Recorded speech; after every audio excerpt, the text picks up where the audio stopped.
سی نۆڤەمبەر ڕۆژی قوربانی چەکی کیمیاوی لە جیهاندا. 30 نۆڤەمبەر لەم ڕۆژەی کە یادی هەموو قوربانیانی چەکی کیمیاوی لە جیهان دەکەینەوە، سەری ڕێز و نەوازش بۆ ئەو کەسانە دادەنین کە کوژراون یان بریندار بوون بەهۆی ئەو چەکە ترسناکەوە. هەوڵ دەدەین کۆتایی بەم چەکە ترسناکە بهێنین لە بەرهەمهێنان، داهێنان، گواستنەوە، بەکارهێنان، هەڵگرتن. ساڵانی ڕابردوو وەک مرۆڤایەتی دەستکەوتی گرنگمان بەدەستهێنا بە لە ناوبردنی دوایین چەکی کیمیایی لەو کۆگایانەی کە لەلایەن ئەو وڵاتانەوە کە بەشێکن لە ڕێککەوتنامەی چەکی کیمیایی. بەڵام لەگەڵ پێشکەوتنە خێراکانی زانست و تەکنەلۆژیادا بە تایبەت زیرەکی دەستکرد، مەترسیەکان هێشتا گەورن. کۆمەڵگەی جیهانی دەبێت بە یەک دەنگ پابەندبوون بە ڕێککەوتنامەی چەکی کیمیایی دووپات بکاتەوە، کۆتایی بە بێسزایی بهێنێت بۆ دروستکردن و بەکارهێنان و بەڵێنی پەیمانی داهاتوو بۆ جیهانێکی دوور لەم چەکانە جێبەجێ بکات.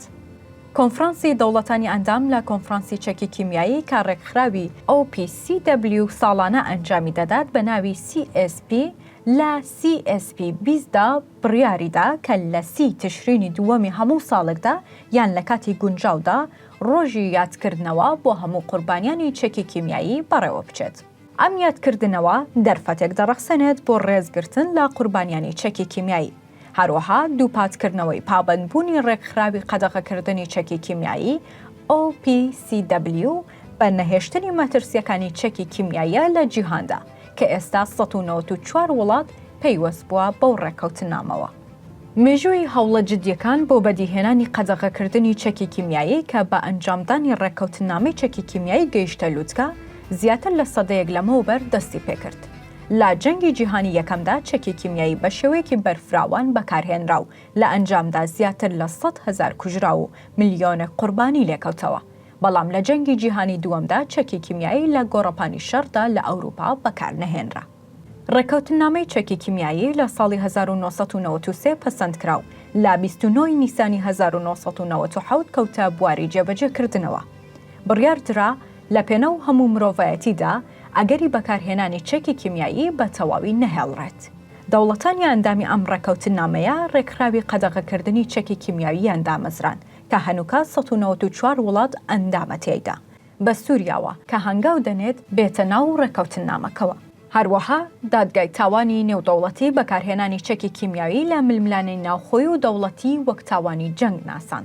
گەلی کورد لە جەنگی جیهانی یەکەمەوە چەکی کیمیاوی دژی بەکاردەهێنرێت. لە ساڵانی 1970 و 1980ەوە بەکارهێنانی ئەم چەکە لە دژی دەیان هەزار کوژرە و سەدان هەزار برینداری لێکەوتەوە. لەو ماوەیەدا زیاتر لە 250 جار چەکی کیمیایی لە دژی بەکار هاتووە. شاری سەردەشت بووە یەکەم شار لە جیهان چەکی کیمیایی تێدا دژی خەڵکە سیڤیلەکەی بەکارهات و شاری هەڵەبجەش بووە یەکەم شار لە جیهان کە زۆرترین قوربانی سیڤیلی بە چەکی کیمیاوی هەبێت. ئێمە کە قوربانی یەکەمی چەکی کیمیاوی بین لە 100 ساڵی ڕابردوودا، بە هەمان شێوە دەبێت یەکەم دوژمنی چەکی کیمیاویش بین لە جیهاندا. لەم ڕۆژەدا قوربانیانی چەکی کیمیاوی بەبیر دەهێنرێنەوە، هەوڵ دەدرێت هەڵەبجە و سەردەشتەکان دووبارە نەبنەوە، ڕێز لەو هەوڵانە بگیرێت بوونە هۆی بنبڕکردنی چەکی کیمیاوی لە جیهان کە ڕۆژی دامەزراندنی ڕێکخراوی OPCW.